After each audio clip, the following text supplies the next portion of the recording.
bagqiba abantu ngaphandle kukaThixo ze kubuye ke ngoku kuthiwe laa nto kaseyenzile ukuthi uThixo bekhona nalapha kulo mpostini wabo Thixo akekho kuMatiya akekho uThixo kuMatiya akanawo nomsebenzi awenzileyo akanawo nomsebenzi awenzileyo mzalwane pha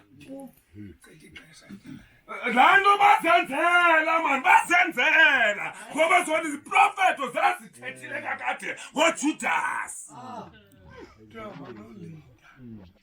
bona kuthiwa mabolinda bendingekho apho kodwa nendana bendipha abazalwane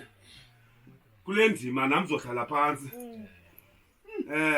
awuzi uThixo xa uThixo egqibile ukuthetha ngawe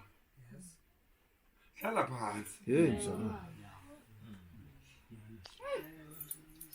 Thekile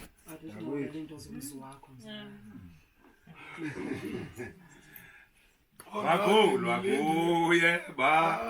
babaninzi bakholwa kuye